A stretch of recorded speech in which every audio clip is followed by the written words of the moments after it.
because they're operating with a very simple set theory and very flat type system.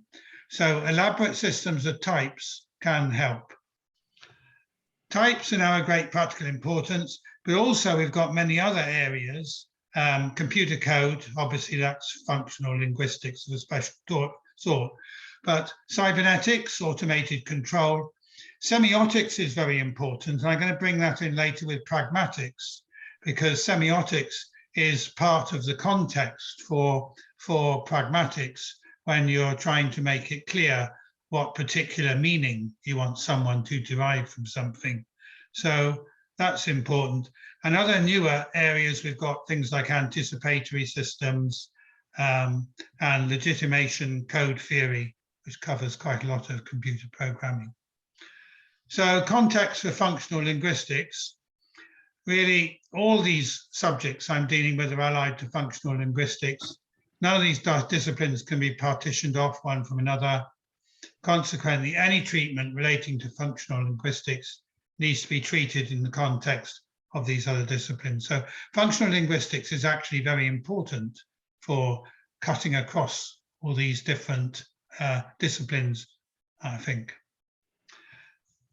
No news, we live in a holistic world.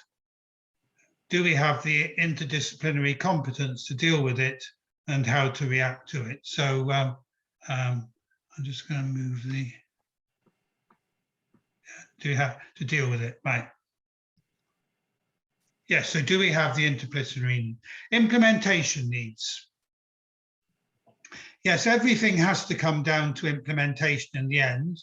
I mean, if we want to, however elaborate we might make some language construction, we do need to have an implementation for it. And the standard linguistic classification to help with implementation is syntax, semantics, and pragmatics. And that covers the ground from formal structure to the practical use of language in any context, whether real or artificial. So later on, I try to get these three concepts of syntax, semantics, and pragmatics into category theory diagrams to give a formal relationship between them. But I'm saying this is very much prototyping, and I would not expect you just to accept it just like that. I think it is an experimental view. So functional linguistics is concerned with penetrating the final boundary from semantics to praxis, pragmatics, and concentrates on the dynamics of the context just outlined. It lies within the boundaries of the subject of communication. So we're going to use functional linguistics with its classification of syntax, semantics, and pragmatics to try and well, take our paper forward. Whether it takes the subject forward is a bit presumptuous. So, modes of communication. Graphics and pictures are rival modes of communication. I think that the tongue remains supreme. I think when you have the idea of arranging meetings and things like that, you realize sometimes that a 20-second telephone call can cover about 10 minutes of fiddling around with emails and ifs and buts and things like that. So I do think the verbal is still important. And of course, rhetoric is medieval analysis, four major tropes of metaphor, metonymy, synecdoche, and irony. And of course, this rhetoric makes semantics quite difficult to interpret, because irony, of course, is lost on many people, and they will not get the actual thrust of what you're trying to say.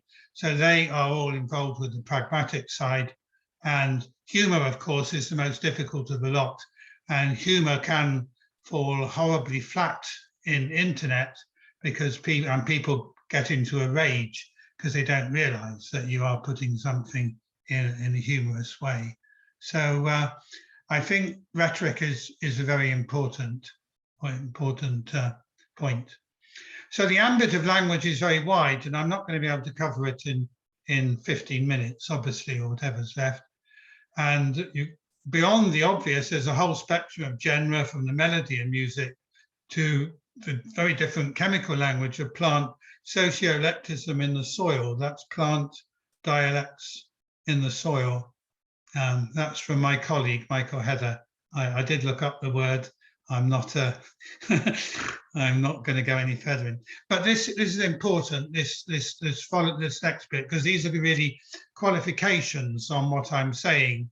So the following has some bias when I'm going into formalism towards formal languages, favouring a framework over detail, and glossing over the many subtleties of natural language.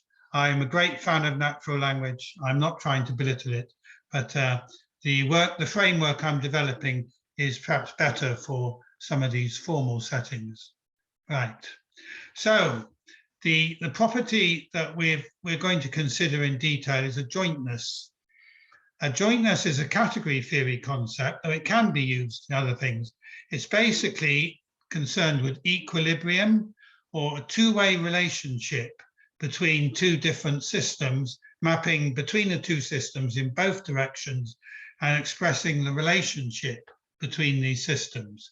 And you might guess, if you're looking ahead, one of these systems might be semantics and another of the systems might be syntax. So that's the idea, but it's a mapping between two systems, two-way mapping. And we do this with functors of metaphysics, but functors are part of category theory and the second level. So we're going to explore formally the dynamics of language and communication in that context. So formal category theory, I'm going to go into this a bit, is based on functions. So whereas set theory is based on elements, category theory is based on arrows. We draw everything with arrows in them, and you can think of them as functions, though functions are really a special case of an arrow. They're a set arrow in effect. And we have multiple levels. We have 3 levels. We have functions, functors, and natural transformations. So functions map between objects, functors map between collections of functions, and natural transformations map between functors. So we've got this 3-level structure mapping between ever-increasing complexity. Everything is arrows, even objects, elements, they're identity arrows, where you have an arrow mapping something to itself. So you map, say, a cat to a cat. So everything can be put into arrow structure, and categories are collections of these arrows. And you can produce very complex arrow diagrams. There's some rules to it. If you have a succession of arrows, like G, F, G, H, they should all be composable, H, G, F, and alternative routes commute. So if you have a triangle, you have 2 routes through it, going the long way or going via one node, and these must be equivalent. So if you have 2 ways of getting through a network of arrows to any object, they must always be equivalent. You can't have it giving different answers. That would be nonsense, I think, is the actual thing. So formal category theory is what we're going to look at. If you compare it with set theory, objects are termed elements, functions map from element to element, mappings between functions are termed higher order, so you can have mappings between functions. But the basic theory is built around sets of elements rather than collections of arrows. And the structure is basically flat, with higher order as an afterthought. So it's basically collections of set elements. Set theory does very well. I'm not belittling it. An awful lot of the world is based on set theory. And here's Michael Heather just coming on. Hello, Mike. Hello, everybody. I'm halfway through. Good. So, I've gone the wrong way. So let's now look at adjointness between functors, which in the metaphysics, this is this cycle GF. So we have a system L, that's a category L, and we have another system, which is a category R, and we have a big arrow F, which is a functor mapping functions from L into functions in R. And we have another big arrow, G, a functor, mapping from functions in R to functions in L. So we have, if you like, an equilibrium between these two systems. And if certain conditions apply, then we say that F is left adjoint to G and G is right adjoint to F. We have adjointness. One of the things it allows for adjointness, which gives us a lot more flexibility, is if you go from there to there and then back again, you don't have to come back to exactly the same point. You don't have to come back to exactly the same point. You could start from there and you could come back to there. And this is called the unit of adjointness, which is defined down here, where you define from an arrow L, 1L, to applying F to L, and then R, then going to R, and then coming back through G. So GFL does not have to be the same as the starting point. So this allows for a bit more flexibility in mapping between systems. They're equivalent rather than exact. So the mapping doesn't have to be absolutely exact. It can allow for imperfections in the two systems. So that's why we think adjointness really applies to everything in the world. It's the essential basis of life, how life sustains itself, because things are in equilibrium with each other. So L and R are the systems, the categories, functors are F and G, and 1L and 1R are identity arrows, they're objects. And this adjointness is performed simultaneously, so you don't have a laborious process through cycles and things like that. It's a snap. So let's go on and apply that to semantics and syntax. L is the category semantics, which we rename SEM. This contains semantic objects, and we call this we've considered this to be the intention. The intention is really the definition of a type, which is going to act as defining the instances for another type, where the extension. This comes from Aristotle in philosophy, data of the first kind, data of the second kind. So we've got some semantic objects in the intention. You could argue about these, but I put in things like attributes, predicate calculus, lambda calculus, categorical grammar, and dictionaries. So these are all types of semantic objects in the intention. And the right-hand category is the category syntax, which I've renamed syn, containing syntactical objects in the extension. And these are obviously more formal things like grammar, rules, and constructs. So, but people will have different ideas of what goes in the semantics. From a computing point of view, categorical grammar, for instance, would be quite high level, but to somebody working in natural language, it might be considered far too restrictive. So, so that's the basic idea for the intension and extension. So we have a functor X, which maps from semantics to syntax. And this, I believe, is called syntactic interpretation in some of the linguistics, functional linguistic papers. And we have another functor in the opposite direction, M, which goes from syntactics to semantics, which is the semantic interpretation going to denotational type constructs. And then we have adjointness, where X is left adjoint to M and M is right adjoint to X. So that's a sort of sketch of what we might have. And then this is just the previous diagram with the substitution made. So the system on the left-hand side is semantics, system on the right-hand side is syntactics.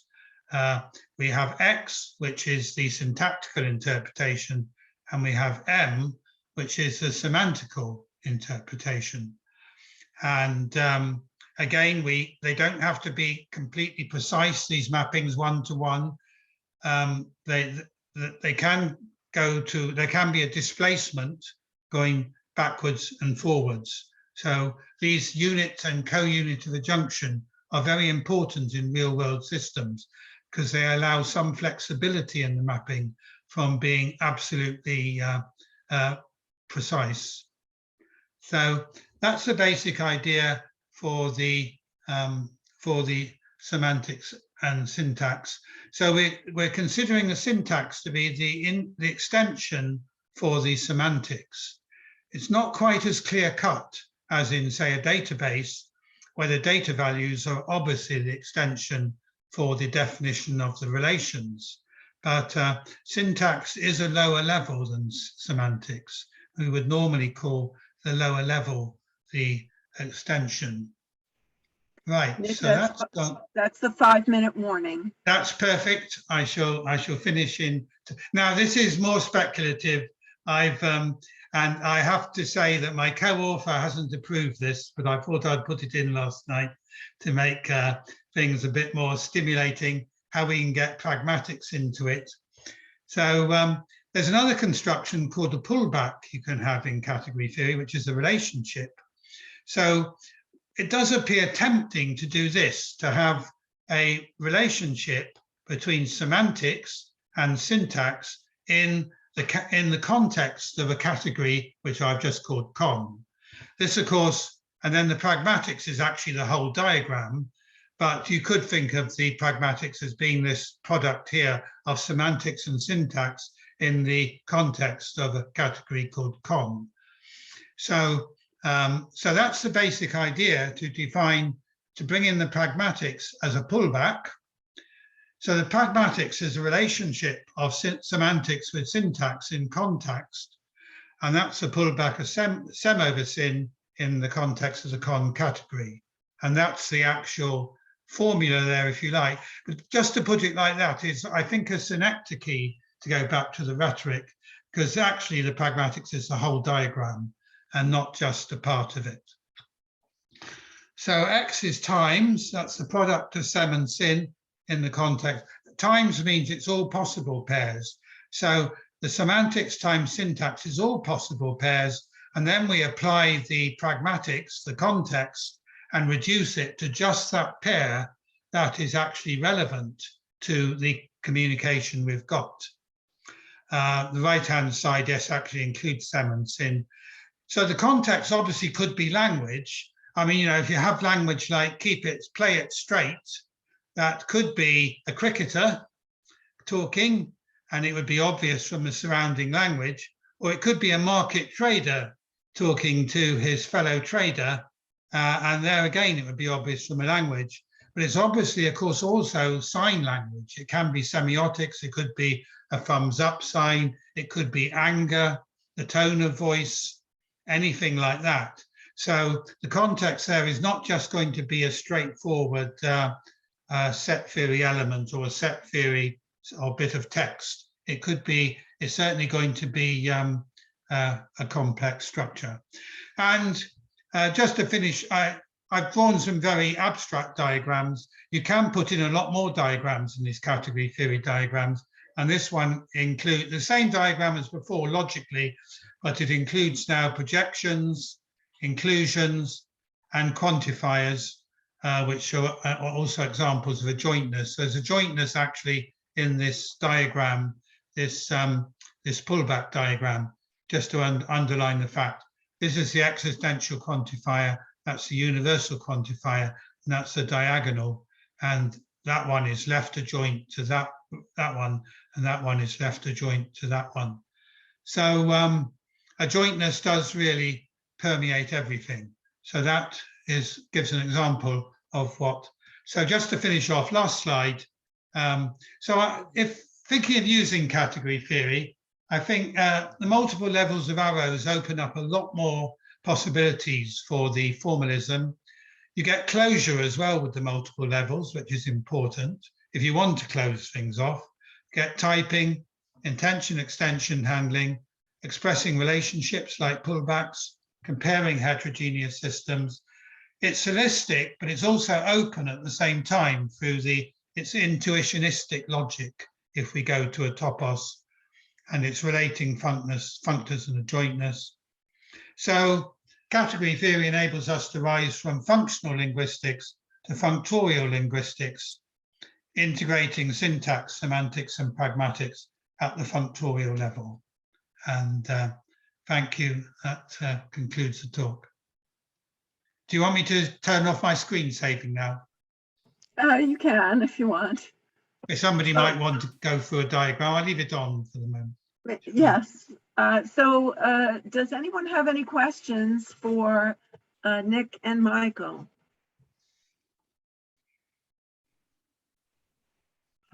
Let me look at the chat.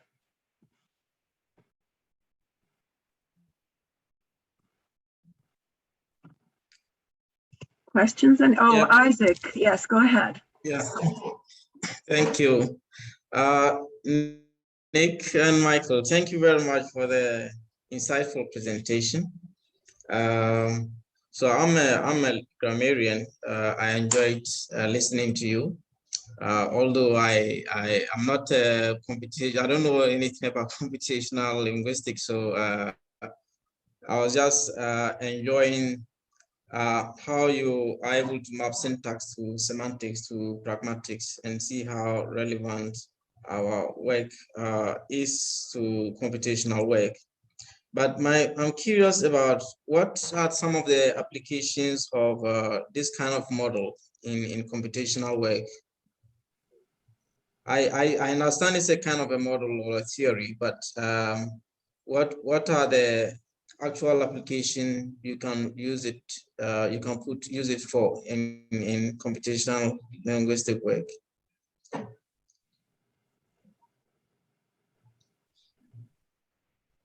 Well, if I may say, these aren't models. These are metaphysical language. Okay. Because models is reductionist.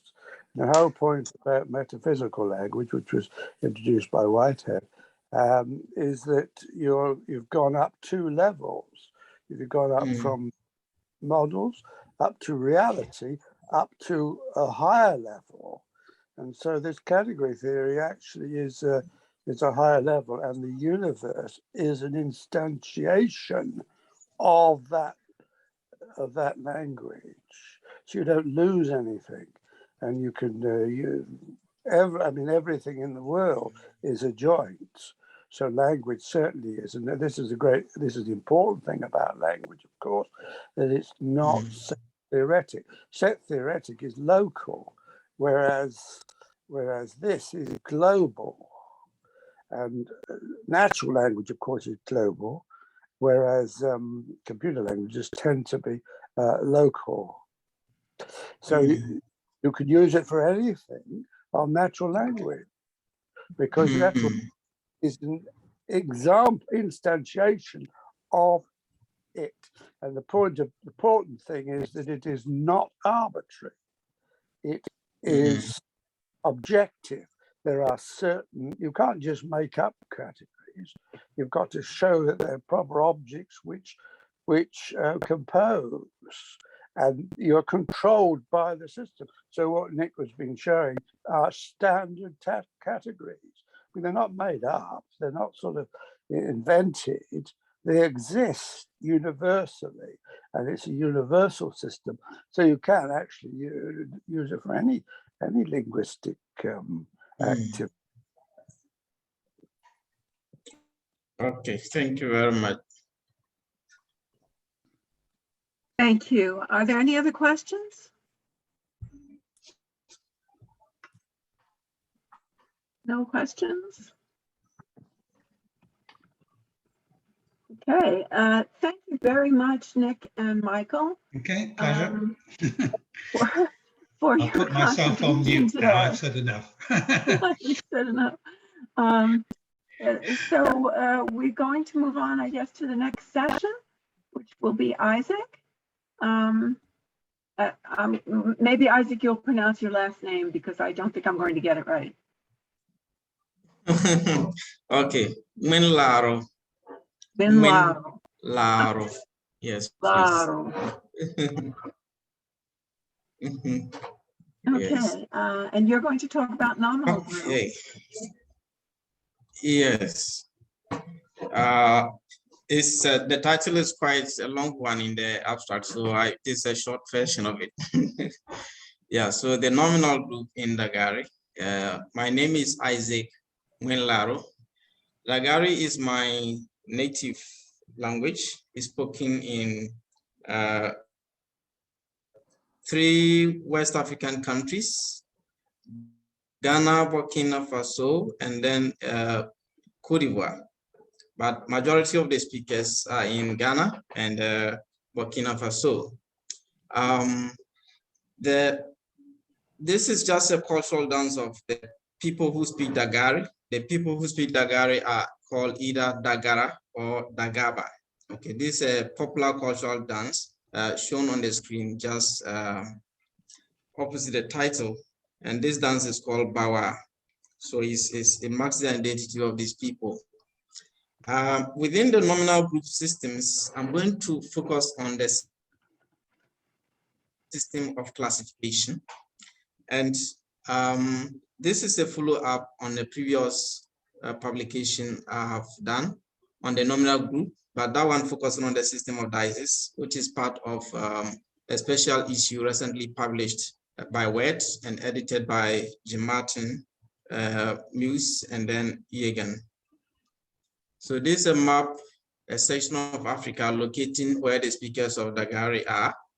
As I said, they are spoken across 3 West African countries. So this, where the map marks out is the intersection of these 3 countries, Burkina Faso, Ghana, and Cote d'Ivoire. And the different colors indicates different dialects of this language. There are 6 principal dialects of the language. The dialect I'm going to talk about is the one marked out as green here. It's called Loru. It's spoken in both Ghana and Cote d'Ivoire. The outline of my presentation, I'm going to give an introduction, and then I'll talk about the structure of the Dagari nominal group. Then I'll talk about the system of nominal classification in Dagari. And then I'll talk about the system of think type, which is the focus of this particular presentation actually. And then the sub-focus, I should say. And then I'll talk about the think type in relation to the Dagara worldview, and then I'll conclude. So what is nominal classification? It is a grammatical system by which a language classifies nouns into types of things. Okay, by a system where the language classifies nouns into types of things. And there's a lot of studies on this topic, nominal classification, from different sub-disciplines of linguistics, language typology, description, and different theoretical perspectives, especially within the functional linguistics paradigm. Notable research in this area done by Akinveld, typological work by Akinveld, Gnevald, and then more recently you find works by Colbert and others.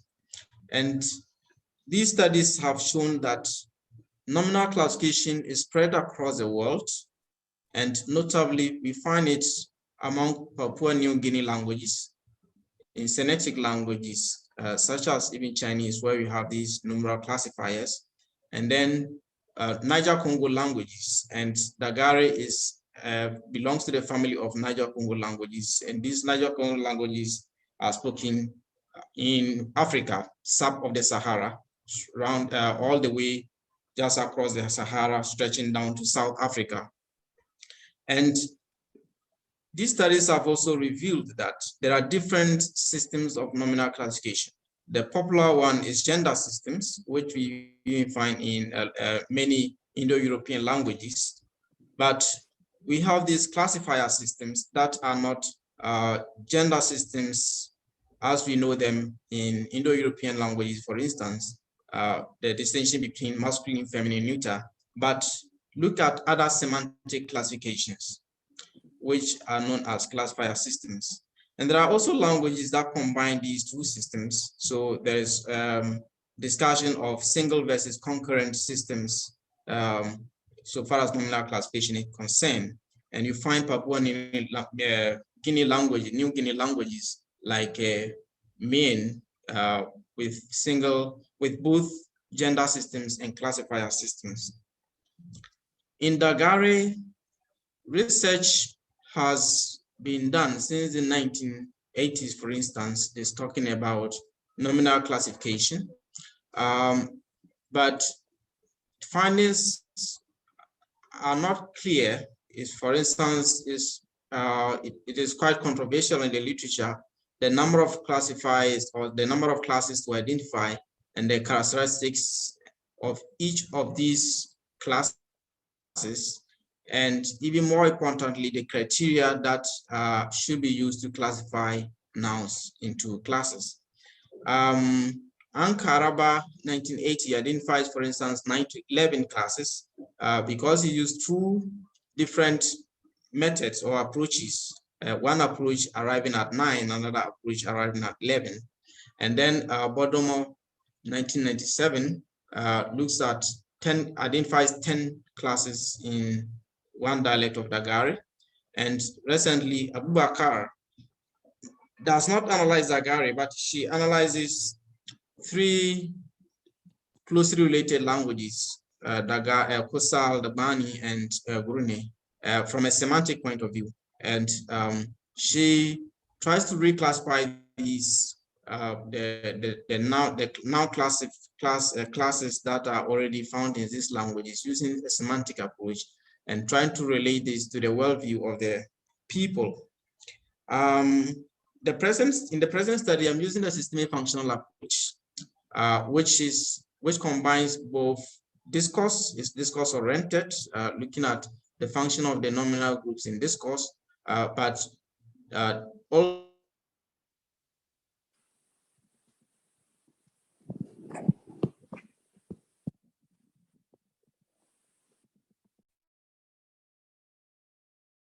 also looks at both form and looking at form as a realization of meaning kind of approach. This have a lot of text illustrations in this study, but text analysis was very key in presenting or in analyzing the data for the study. In SFL work, there are a lot of there are a few studies on the nominal group or different systems in the nominal group. In English, the most important study we can mention is Martin's in 1995 study on the nominal group systems in English. He talks about, there's an extensive discussion of nominal classes, or what he called the classification system and think type system, which are similar to what I'm going to talk about. And then there have been recent studies on other languages in the special issue I mentioned. And these are some of the publications. And you'll find my paper on dices in Dagari in this particular special issue. And this study extends the findings from that particular study. So the structure of the Dagari nominal group, the Dagari nominal group has this typical structure. A deictic, normally realized by the definite article, followed by another deictic, realized by a possessive pronoun, and then a classifier, and a thing, epithet, nominative, another deictic, typically realized by a demonstrative and a qualifier. The presentation I'm making now concentrates on the classifier and the thing elements. So the system of classification actually is realized by these two elements in the nominal group. So just to give an example of the structure of the nominal group that I have just provided. So this is a Dagari sentence, a nominal group that says, Indagara pare atane. Okay, Indaga pare atane. So here we have what I have highlighted, the classifier Dagara, which refers to the Dagara land or the Dagara culture, the culture of the Dagara people, and then pare refers to shirts. So he's talking about my Dagara shirt or my traditional or cultural costume.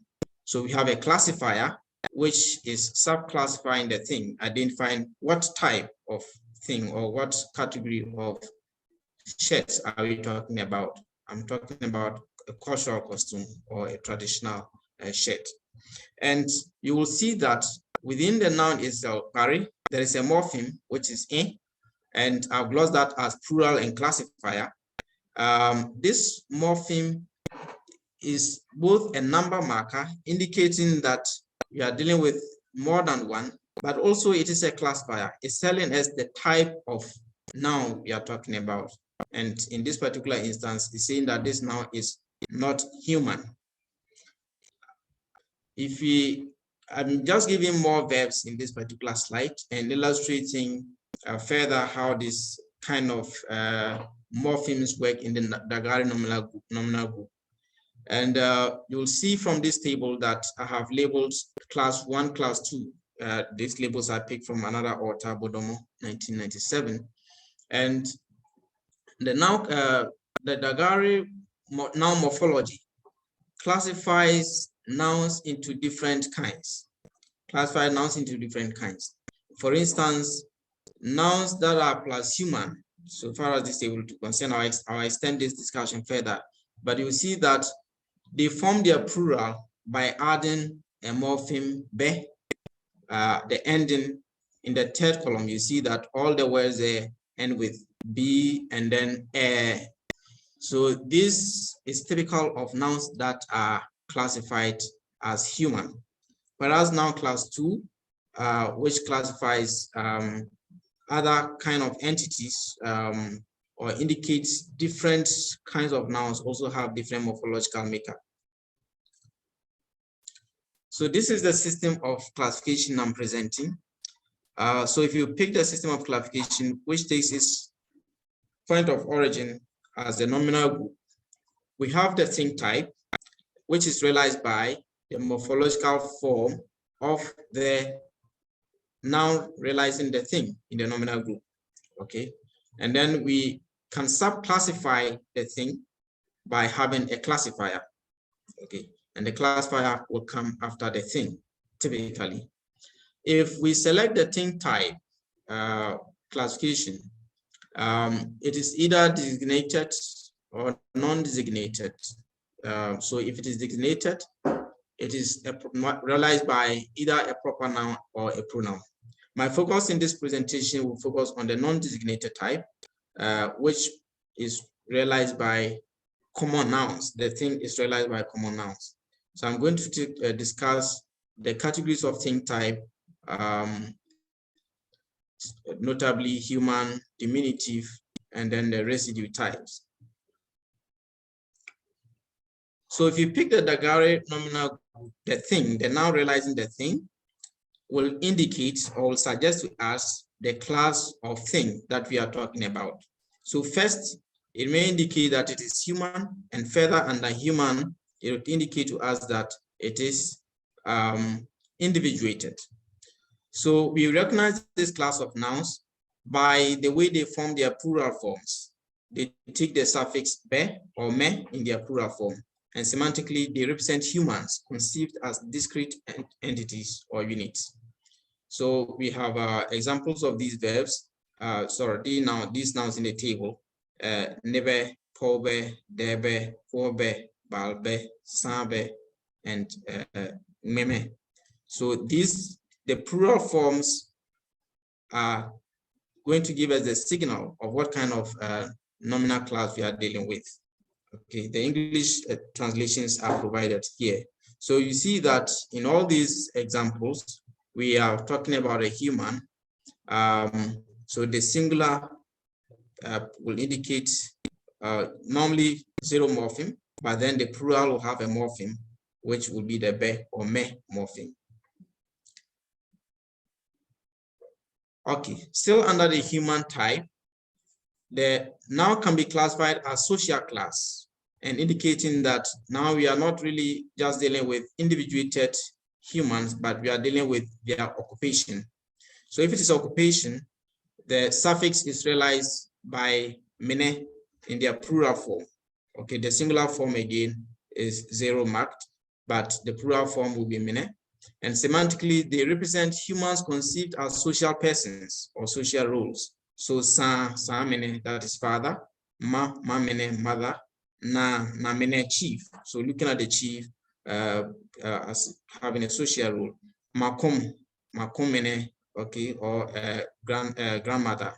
Okay, so this is Oops. I think I made a mistake here in the writing. So it actually is this is the kinship type, right? The kinship type rather than the occupation type. We are looking at their social role and specifically kinship relations. So we see the father, mother, chief, grandmother as kin relations. Okay. So this one is actually the occupation type. And in the occupation type, the suffix that is used to mark the plural is re, okay, or just either re plus the vowel or just the vowel, depending on the morphological makeup of the root of the verb, of the noun. So semantically, they represent humans conceived in their occupational roles. Okay, so we have examples here: policy, nurse, teacher, fully. Okay, and the plural forms will have the re. So policy, nursery, teacher, fulsi.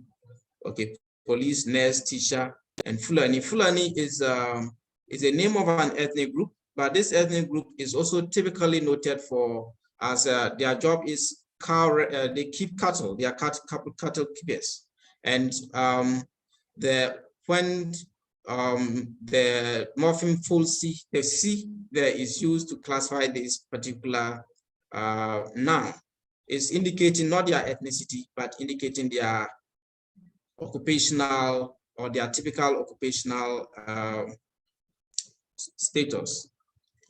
And then we can also subclassify the social class human type based on the origin of persons.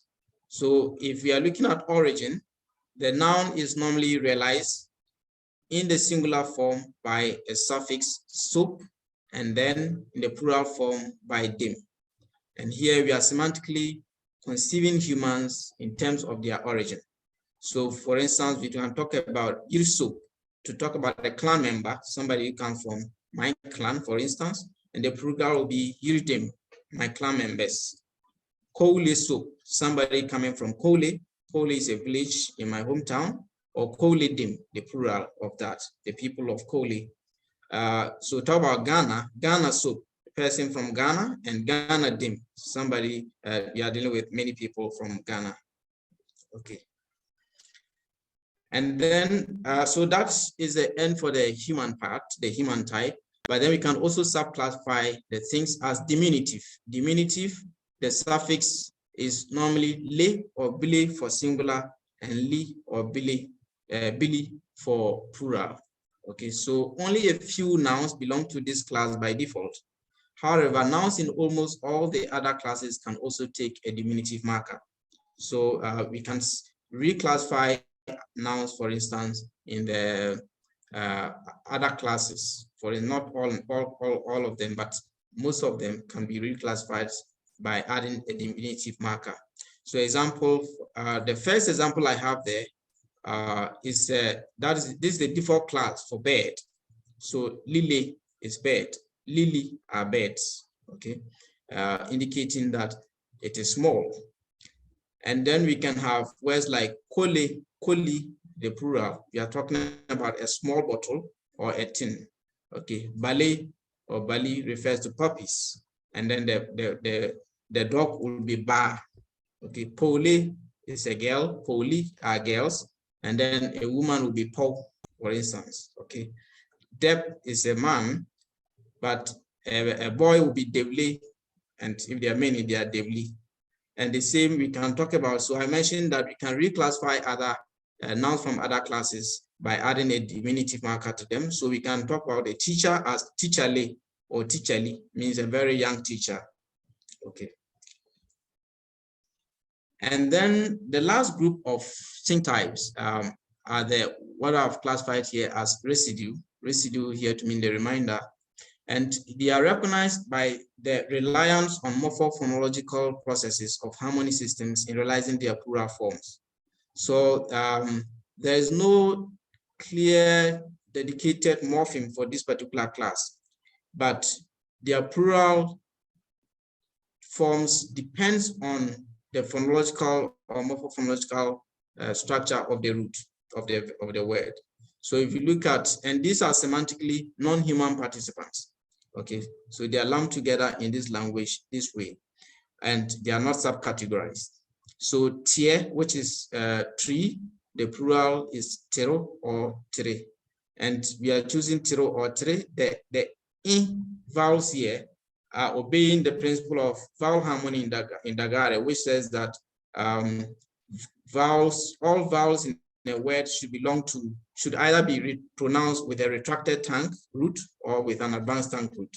So the morpheme that is chosen is depend on whether the root of the verb has vowels that are retracted or that are advanced here.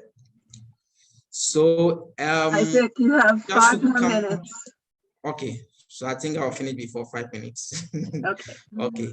So one other notable thing is that think type can be a choice. And I think this is what really provides us as a system, in the sense that the same noun can be, apart from the diminutive one, which I mentioned, even with the other classes, the same noun can be found in one context with one morpheme, in another context, another morpheme. And I give an example here. So Farah in Dagare is priest, which is, I think, borrowed from Latin through the church. So priest. So we can say Farah mene zin abi. Here, the priests are sitting there. The second example doesn't have mene, but re.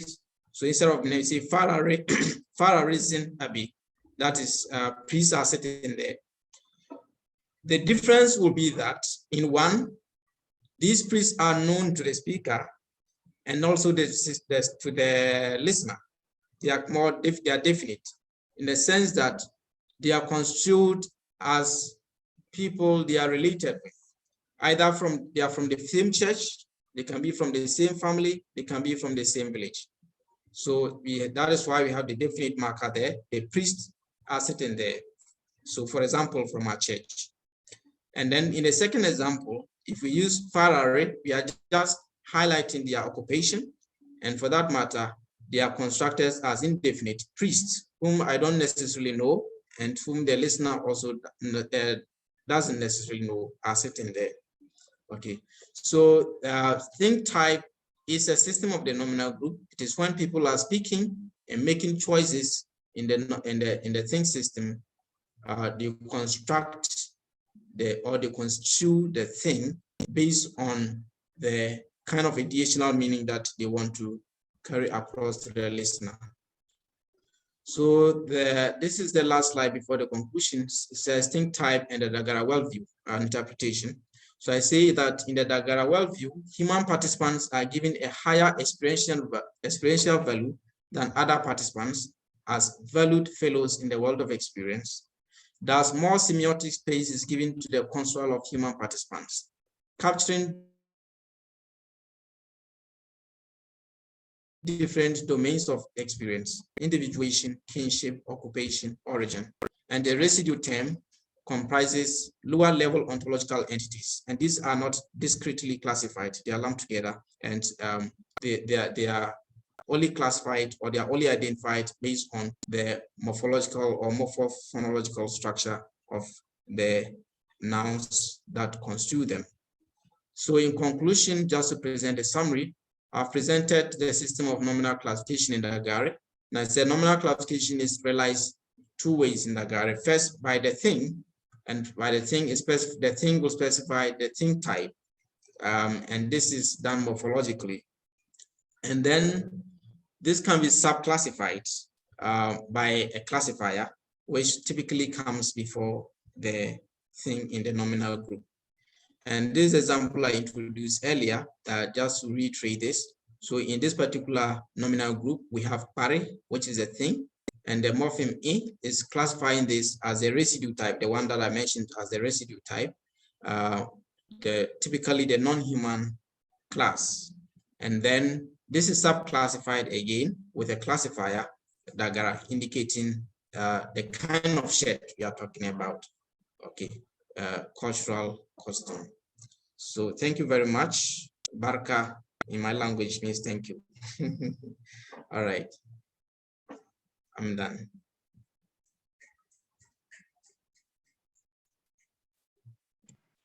Okay, thank you so much, Isaac. Now, are there any questions for Isaac? Two participants have their hands raised. Michael. Yes, well, thank you very much indeed, Isaac. I presume it's not an inflected language, but the last example you gave with this preset there seemed to be a locative. Is that right? The last example. Okay, Yeah. let me see. The one clause. It used to be dual classification there, because it seems to have a demonstrative, Yes. whether ones we know or not, and then they're set sort of there in a context which seems a very complex structure or classification. That's right. Yes, it's okay. So the structure of the nominal group is, yes, I agree, it's quite an interesting one. And as I said, I've just published a paper talking about this multiple occurrence of the diatic systems. So in this language, you can have a nominal group with demonstrative, possessive pronoun, and definite article at the same time. So we can have, for this example, if I'm translating directly to English, will be the, my, the garachette, or the, my, those, the garachettes. Okay, so we are using the plus those plus mine in the same nominal group. And I tried to show that unlike English, each of these are behaving differently in terms of definiteness. For instance, the definite marker there or there is strictly anaphoric, normally telling us that this is something we've mentioned before in preceding texts.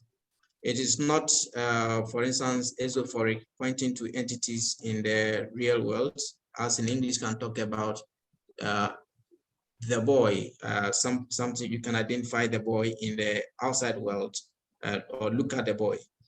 Whereas the demonstrative is esophoric and mostly serves as a specificity marker, indicating the fact that the speaker can identify the thing within the environment.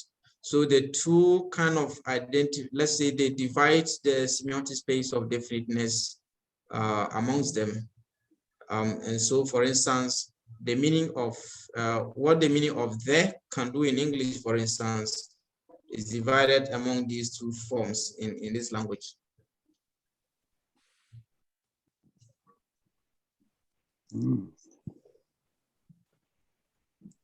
Any other questions, or is, Michael, anything else you wanted to ask? Well, I'd like to hear the other questions, but I'd like to know about classification of verbs, for example. But I mean, that's probably big. But I would certainly like to hear the other question. I think the other question is Isaac himself. His hand is raised. Oh, so I think that's just a mistake. well, so, I don't know.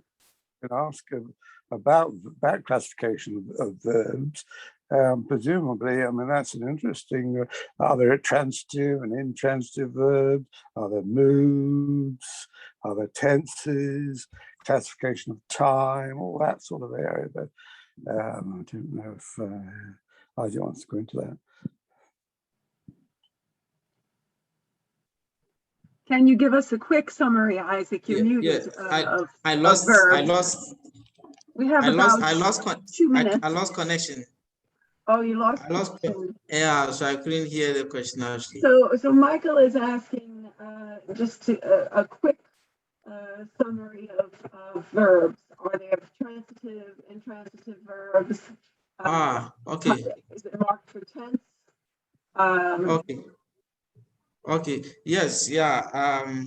There are transitive and intransitive verbs, Morphologically, the verbs mark aspects, not tense. Tense is marked by particles normally coming before the verb, but the verb itself, the verb form, marks aspects, and that is perfective and imperfective. The perfective aspect takes the zero marker, zero realization, but the perfective, the perfective, but the imperfective takes some of morphemes. And these morphemes are also conditioned by vowel harmony systems and other harmony systems, similar to what we saw for the residue class for the nouns. But there are no agreement systems. So there are the verbs that do not agree with the noun, so no agreement systems. But in terms of meaning, yes, there are transitive verbs. Similar to English, we can have up to we can have ditransitive, one or two objects traditionally coming after the verb. Yes. Yeah, well, thank you. That's quite fascinating. Could you just say if there are any linguistic entities which don't exist at all in European languages, in that language? Yes, this will be mostly clause final particles, for instance, clause final particles, which functions similar to intonation in English. And you get classical Greek, of course, uses particles continuously, really. Every sentence has particles in. Yeah. So clause final particles, and then mood particles also normally located within around the verb, but not realized as a morpheme attached to the verb, but separately. Yeah. Thank you. Well, thank you so much, Isaac, and thank you again, Nick and Michael, for making a great afternoon session. And we're close.